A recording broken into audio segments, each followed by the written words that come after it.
Deep in the forest lived a powerful lion. He was not the strongest of all lions, but he was feared and respected. He had won several battles in the jungle, and his eyes had seen many seasons. Hunger was not new to him, neither was abundance. That morning, the lion had hunted with focus and patience. He stalked an antelope for hours, moving like a shadow, breathing with the rhythm of the land.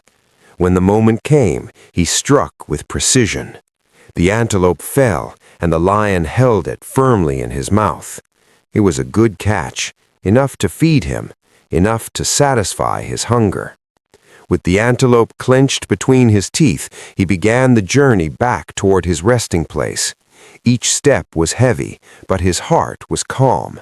He had what he needed. Then something small moved in the corner of his eye. A tiny rat darted across the path, quick and nervous, whiskers twitching, tail flicking against the dust. The lion paused.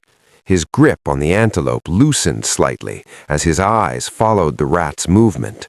A strange thought crossed his mind. This is Beyond Stories, where every story carries a lesson, and every lesson touches the heart. Subscribe and turn on notifications so you never miss a story that could inspire your next step. Now, let's go deeper into the story. What if I could catch both? The antelope was already his. It wasn't going anywhere. At least, that's what he assumed. But the rat was new, unexpected, a bonus. Greed does not announce itself loudly. It often comes as a quiet suggestion. The lion dropped the antelope. He lunged after the rat. The rat, sensing danger, disappeared into a hole between rocks faster than thought itself. The lion clawed at the ground, roared in frustration, circled the area again and again, but the rat was gone. Only then did he turn back. The place where the antelope had been lying was no longer empty, because it had been forgotten. It was empty because other animals had noticed. Hyenas, vultures, jackals. They had descended quickly, as nature always does when opportunity is left unguarded. By the time the lion returned, there was nothing left but bones scattered across the dirt. The lion stood still. His stomach growled. His breath almost left him. He had let go of what he had for what he only imagined. That night, the lion went home hungry. No antelope, no rat, only regret. This is the exact lifestyle of Mr. Panky. To many people, Mr. Panky looked successful. He wore clean suits, drove a decent car, and spoke confidently. He was known as a businessman, someone who knew how to hustle. But beneath the surface, Mr. Panky carried a hunger that never rested. He was never satisfied. When he earned his first big profit, instead of gratitude, he felt impatience. It wasn't enough. When his business grew, he didn't celebrate. He compared himself to others who had more. His eyes were always fixed on the next deal, the next opportunity, the next bigger catch. There is a saying, greed is a fire that grows by what it feeds on. Mr. Panky fed it daily. He had a stable business that provided steady income. His family lived comfortably. His children went to good schools. He lacked nothing essential, but contentment never visited his house. One evening, a friend introduced him to a once-in-a-lifetime opportunity. Just a little risk, the friend said, but the returns will be massive. Mr. Panky hesitated briefly.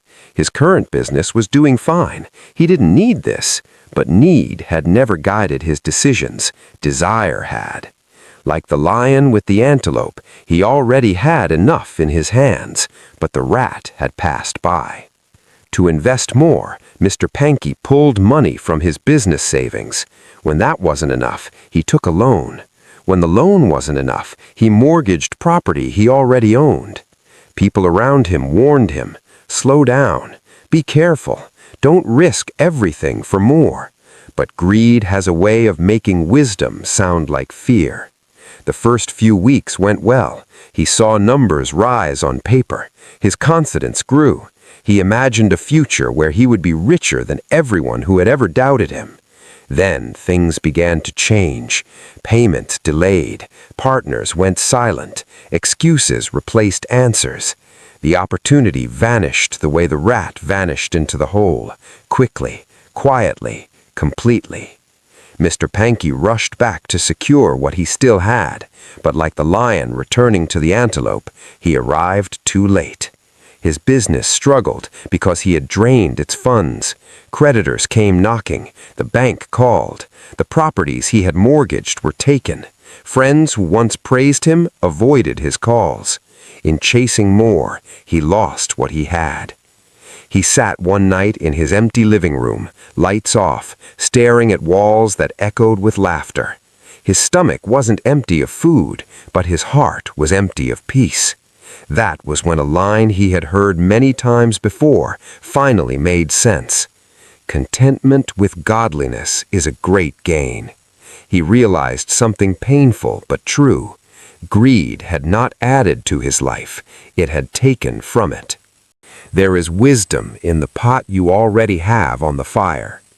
The last piece of meat a hunter has in his pot is often more valuable than the elephant he is yet to catch, because one is real and the other is only imagined. Contentment teaches patience, greed teaches haste. Contentment builds, greed destroys. Contentment whispers, "This is enough for today." Greed shouts, "More, even if it costs you everything." If this story speaks to you, remember, what you already have may be the very thing your future depends on.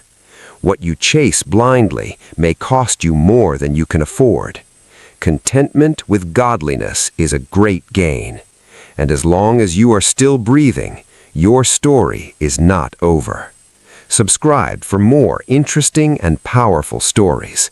This is Beyond Stories, where every story reminds us that wisdom is not found in having more, but in knowing enough.